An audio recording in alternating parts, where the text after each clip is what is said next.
Fala pessoal, Prof. Renan Duarte iniciando aqui mais uma aula para o concurso do Banese agora de 2025. E lembrando vocês, quem quiser ter acesso aí ao curso completo, com as apostilas em PDF, os slides que eu utilizo em aula, materiais de resumos direcionados para revisão e um banco com questões comentadas em vídeo, primeiro link aqui na descrição. E no mais, como sempre, desejo aí a vocês uma excelente aula. Pessoal, a gente vai estudar agora o Open Finance, a evolução do Open Bank, tá? Primeiro ponto, o Open Finance ele também é conhecido como Sistema Financeiro Aberto, e o que ele permite é assim, ele permite fazer o compartilhamento de dados de clientes de instituições financeiras entre essas instituições.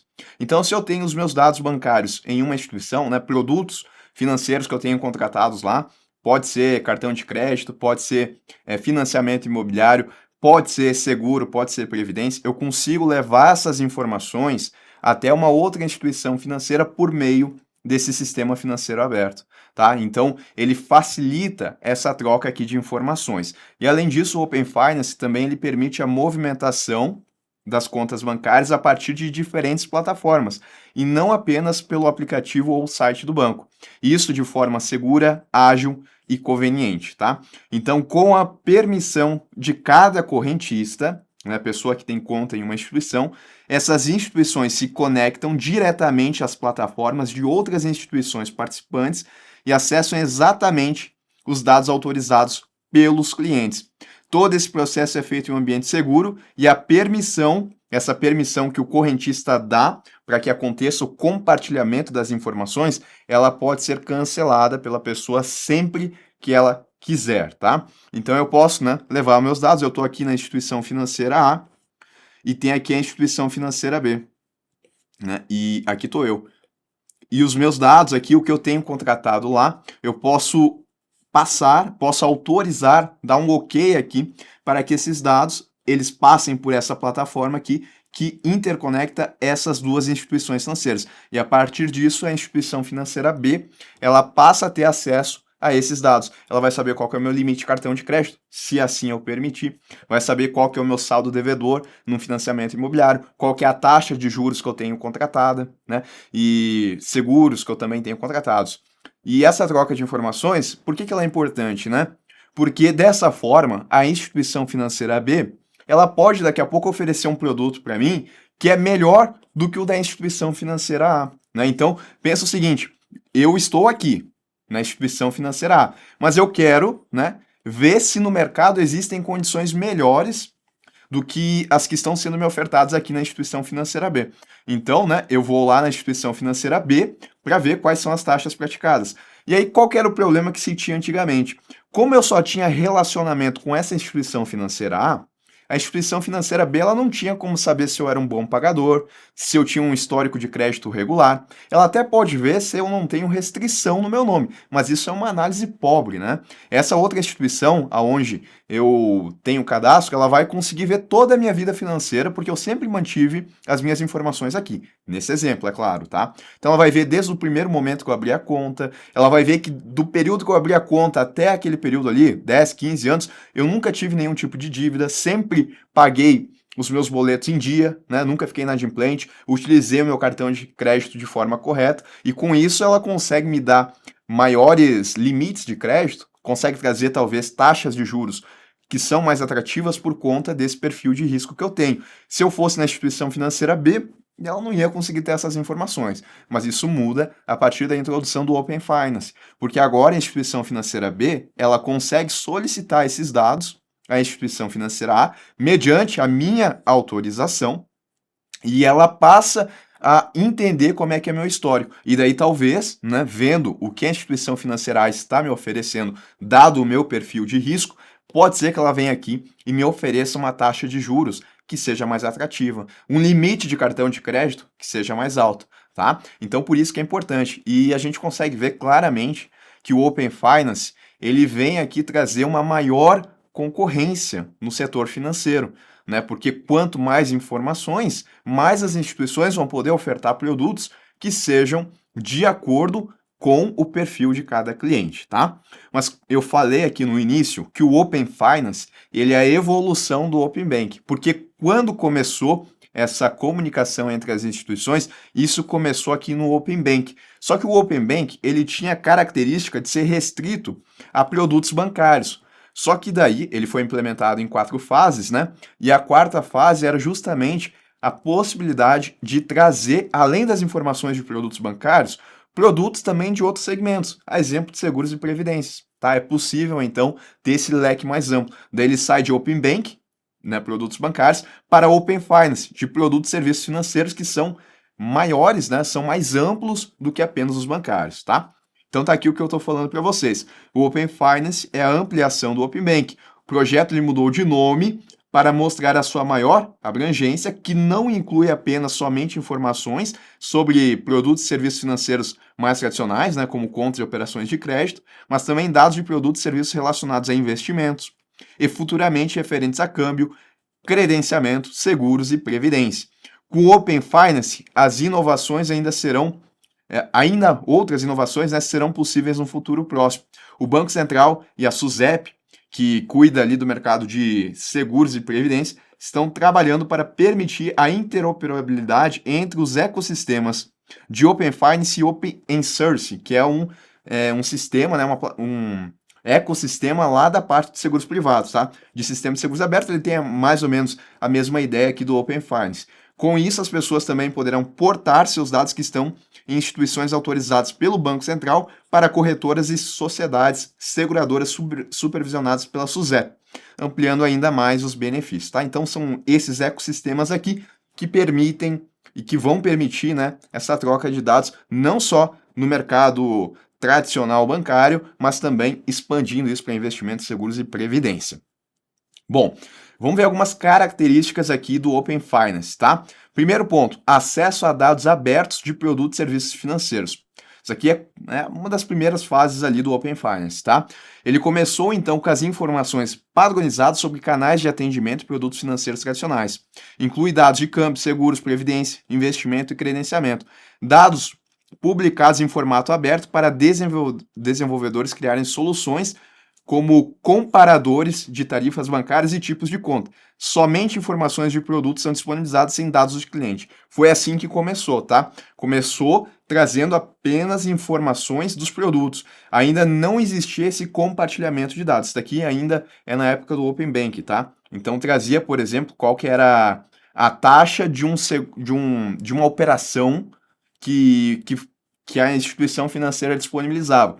E aí era possível, através desses dados abertos, fazer a comparação das taxas, mas ainda não tinha os dados do cliente referente a determinada operação. Só o que a instituição, de padrão, ela cobrava de taxas. Aí começou a se expandir, tá? Compartilhamento de dados cadastrais e transacionais. Pessoas e empresas podem solicitar o compartilhamento de seus dados cadastrais, informações sobre transações em contas, cartões de crédito e produtos de crédito. Também inclui dados de produtos de investimento, como CDB, RDB, LCI, LCA, CRI, CRA, debêntures, títulos públicos, cotas de fundo de investimento, ações e fundos de índice. O compartilhamento ocorre entre instituições participantes do Open Finance com a autorização do cliente, que pode ser cancelado a qualquer momento. Esse é um ponto importante, tá? Essa possibilidade do cliente cancelar a qualquer momento a solicitação. A autorização que ele dá para que as instituições compartilhem esses dados. Então a gente vai falar muito de autorização do cliente e também dessa possibilidade de ser cancelada essa autorização, de ser revogada.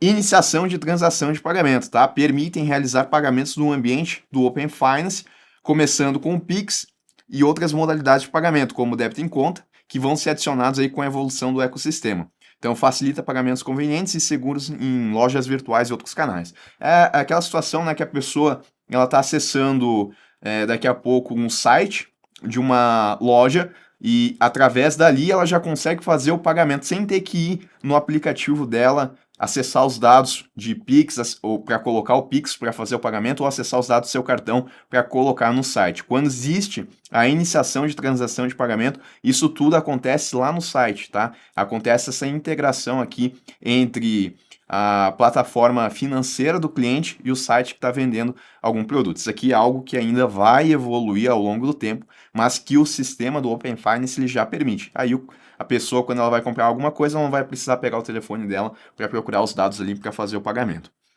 Interoperabilidade com o Open Source. Isso daqui a gente já tocou no assunto, né? Mas vale a pena a gente destacar de novo. Então, essa integração entre o Open Finance e o Open Source, que é a iniciativa da SUSEP e Banco Central, vai permitir a troca de dados e informações entre os sistemas, trazendo mais comodidade e benefício para os usuários, tá? Isso aqui está sendo desenvolvido de acordo com a agenda evolutiva do Open Finance e está caminhando, então, para que a gente tenha essa possibilidade aí de dados e seguros também.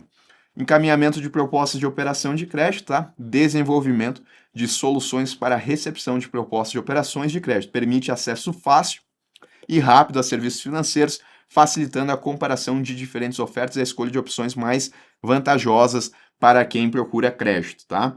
Então é aquela situação ali, né, onde o cliente ele tem alguma operação de crédito contratada e ele vai autorizar que as instituições financeiras compartilhem essas informações e dessa forma ele escolha onde que é mais vantajoso para ele, tá?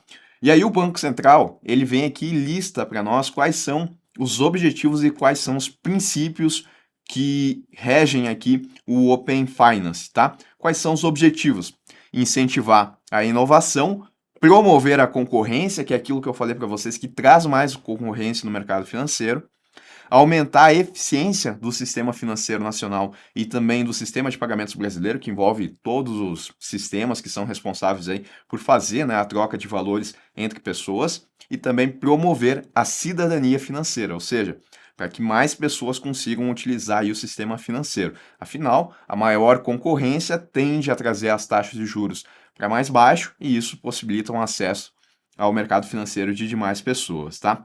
E os princípios aqui que regem o Open Finance: transparência, né, no sentido de tanto do cliente ele saber o que ele está compartilhando, né, quais são os dados que estão sendo compartilhados entre as instituições, como também na transparência das instituições conseguirem acessar esses dados.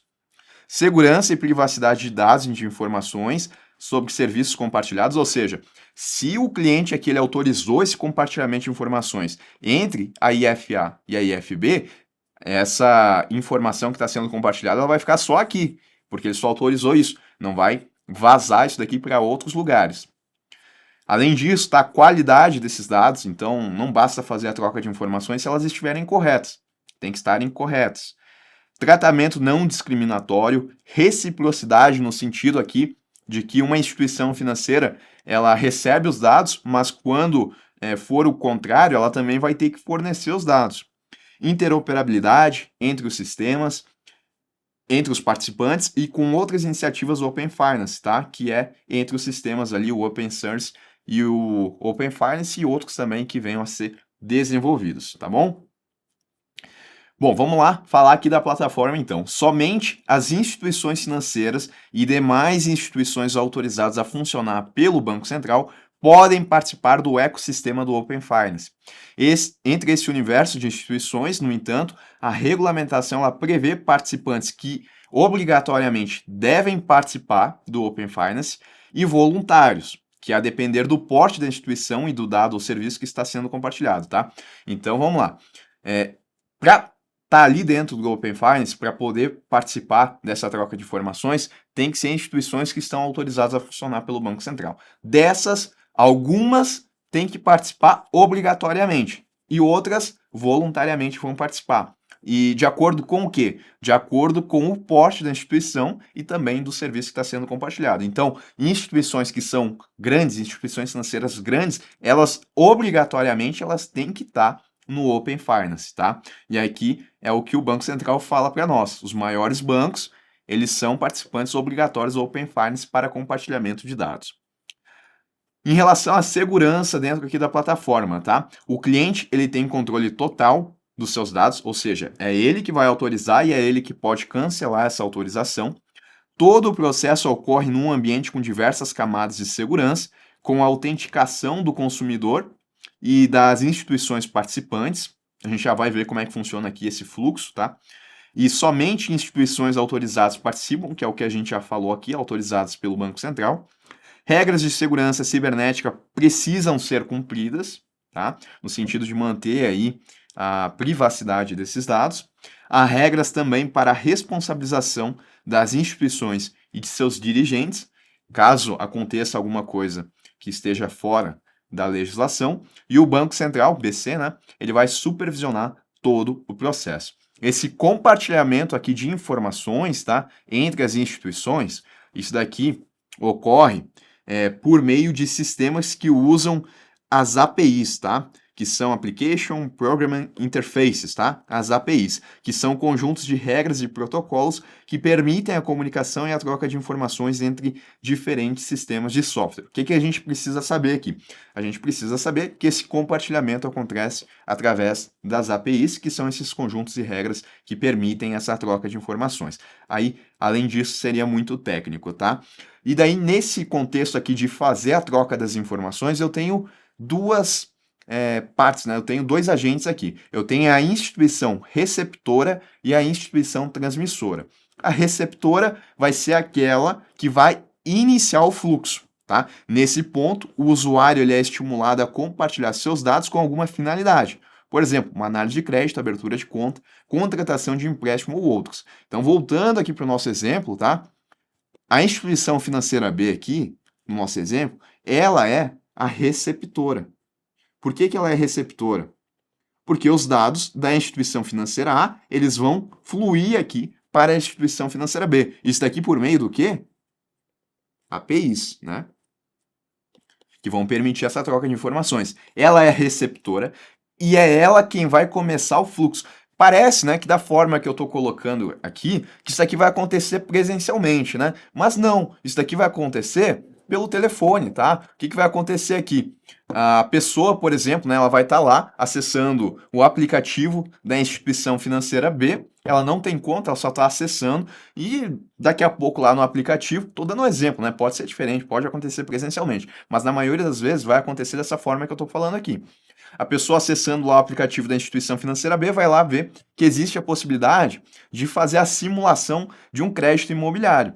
Só que para conseguir fazer essa simulação, já que ela não é cliente, ela vai ter que trazer os dados que ela tem da instituição financeira A. E ela vai acessar aqui, então, né, esse aplicativo B, e a instituição financeira B, sendo receptora desses dados, ela vai iniciar esse fluxo. Ela vai pedir aqui primeiro a autorização desse cliente para que os dados eles aconteçam, né? E aí vai ser direcionado aqui para a instituição financeira A, que é a transmissora. Então, voltando para cá, né? No nosso slide, a instituição transmissora é a responsável por disponibilizar os dados. Ela deve oferecer a gestão de consentimento para os usuários, tá? E aí o usuário ele vai ver exatamente quais dados estão sendo solicitados, né? Se é realmente para aquela finalidade que ele quer, de fazer a simulação da análise de crédito imobiliário, tá? Requisitos aqui desse consentimento do nosso usuário. O consentimento, primeiro, a definição, tá? Se refere à autorização que é dada pelos clientes para que as suas informações financeiras sejam compartilhadas entre diferentes instituições. A instituição receptora ou iniciadora de transação de pagamento previamente ao compartilhamento, deve identificar o cliente e obter o seu consentimento. Tá? Então, a instituição receptora, ela inicia o fluxo e ela tem que receber esse consentimento aqui do nosso cliente. Previamente ao compartilhamento dos dados, ela também tem que identificar esse cliente, tá? Tem que fazer aí o processo de identificação. Esse consentimento que vai acontecer, ele tem que ser solicitado por meio de linguagem clara, objetiva e adequada. O cliente ele tem que entender, né, a autorização que ele está dando. Tem que referir-se a finalidades determinadas para fazer a análise de crédito imobiliário. Ter um prazo de validade compatível com as finalidades. Aqui tem que ter um cuidado, tá? Inicialmente, esse prazo aqui, ele era restrito a 12 meses. Tá? Hoje ele já não é mais a 12 meses. Então, esse tempo ele pode se estender. Tá? Não, pode até, inclusive, não ter um prazo determinado. Só que ele tem que ser compatível com as finalidades do que está sendo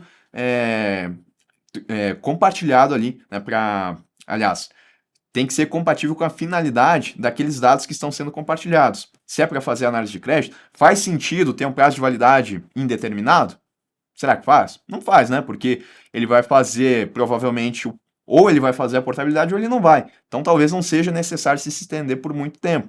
Agora, se for daqui a pouco um cartão de crédito, para ver ali como é que está sendo os pagamentos que ele está fazendo na outra instituição, isso para uma análise de crédito daqui a pouco de um cartão, que envolve limite que pode aumentar aí de forma sucessiva, talvez, nesse caso, para esse tipo de finalidade, pode ser que o prazo possa ser mais longo, aqui em relação às trocas de informações. O que a gente tem que se atentar é que na legislação fala que tem que ter um prazo de validade compatível com as finalidades. Aí depende da situação concreta, tá?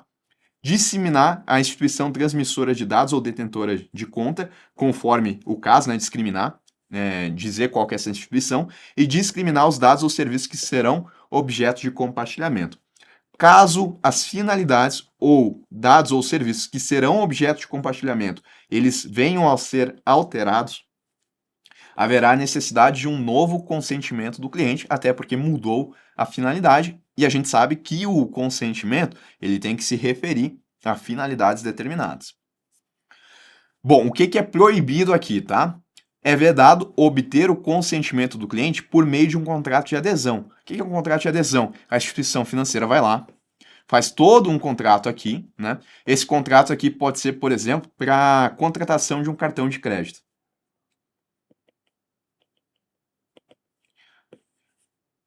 Desculpa.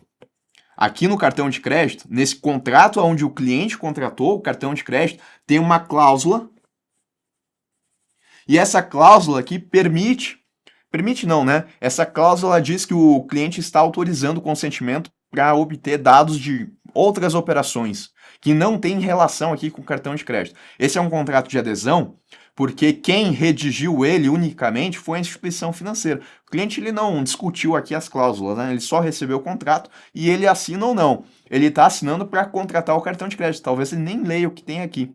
E daí tem uma cláusula lá escondida que permite esse compartilhamento de dados. E a gente viu que não pode ser assim, porque o cliente ele tem que estar ciente, né, de quais dados vão ser compartilhados, de que ele está dando essa autorização. Então é vedado obter esse consentimento através de contrato de adesão, ou ainda por meio de formulário com opção de aceite previamente preenchida. A instituição vai lá, deixa um formulário onde ela pode utilizar esse consentimento do cliente sem que ele saiba no futuro. Também não pode. De forma presumida, sem manifestação ativa pelo cliente. Também é vedado, a gente precisa de uma manifestação que ela tenha a linguagem clara, ela seja objetiva e adequada.